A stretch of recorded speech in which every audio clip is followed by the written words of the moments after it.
प्रेम से बोले सदगुरु कबीर साहेब की जय। परम पूज्य सदगुरु देव जी आचरणीय बंदनी मुद मंगलमय सदैव संत गुरुजन, इस रात्रि सत्संग बेला में आए सभी उपस्थित सभी महानुभाव सज्जनों एवं भक्ति करुणा वत्सलमय माताओं बहनों आप सबों के बीच सदगुरु माँ द्वारा रचित ग्रंथों से संकलित कुछ प्रेरणादायी कहानियां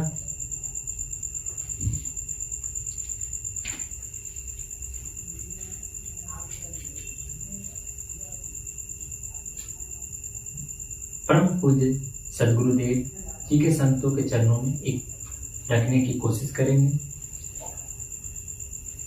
इस रात्रि सत्संग वेला में हम लोग सदगुरु माँ द्वारा संकलित कुछ प्रेरणादायी कहानियां कथा कलश में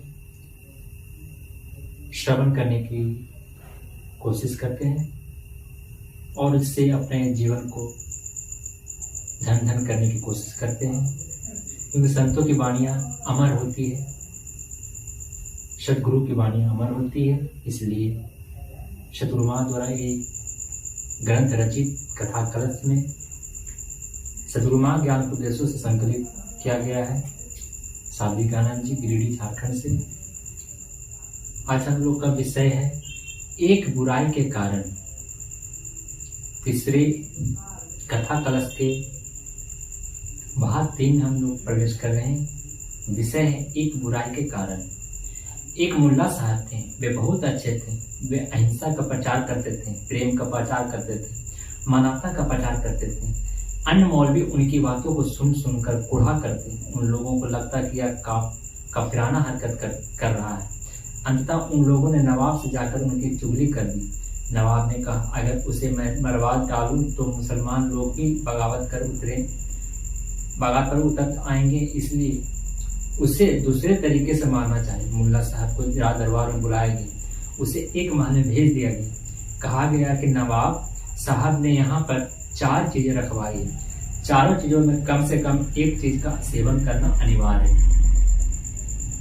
अगर एक भी चीज का सेवन ना किया गया तो नवाब साहब इसे अपना अपमान समझेंगे। इसके लिए आपको फांसी का दंड मिलेगा, और एक भी चीज का अगर सेवन कर लेते हैं तो फिर नवाब साहब आपको निर्दोष घोषित करके आजाद कर देंगे। जब मुल्ला साहब अंदर प्रवेश किए तो उन्होंने देखा कि सबसे प्रथम कमरे में फांसी का फंदा लटक रहा है। मुल्ला साहब ने अपना सिर पीट लिया कि भला फांसी का फंदा भी कोई स्वीकार करता है। वे आगे बढ़ेंगे।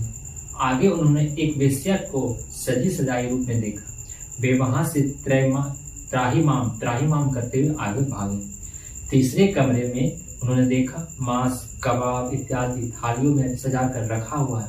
उन्होंने सोचा, ओह, इस अभक्ष भोजन को अगर मैं खाता हूं तो मेरी बुद्धि नष्ट हो जाएगी। वे चौथे कमरे की ओर बढ़े तो उन्होंने देखा कि वहां पर रंग बिरंगी शराब की बोतलें सजाकर रखी हुई है।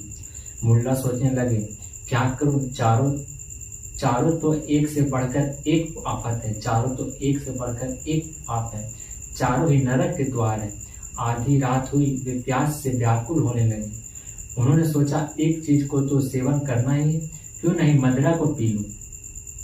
उसमें तो पानी का भाग रहता है, थोड़ा सा पी लेता हूँ, प्यास भी समाप्त हो जाएगी और एक चीज का सेवन भी हो जाएगा। वे थोड़ी सी मदिरा पी ली, नशा चढ़ने लगा। फिर वे अलग अलग कंपनियों की ढेर सारी मदिरा को पीते गए। मदिरा ने अपना कार्य शुरू किया और उनकी बुद्धि का नाश कर दिया। बुद्धि नष्ट हुई तो वे कबाब खाने पहुंचे। जब मदिरा पी ही लिया है तो मांसाहार करने से क्या परहेज। एक शराबी शाकाहारी नहीं हो सकता है। बहुत कठिन है उसके लिए शाकाहारी होना, क्योंकि उसकी बुद्धि नष्ट हो जाती है। अतः वे कबाब का लुत्फ उठाने लगे।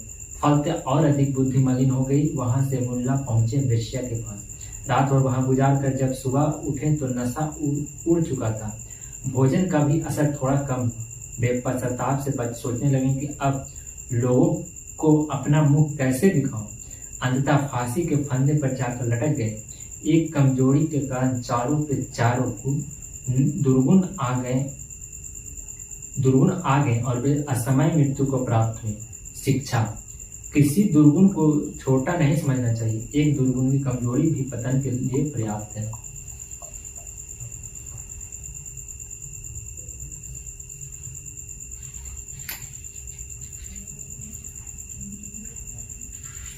जय श्री सद्गुरु। हम लोगों ने इस कर्णपुरा की पावन धरती पर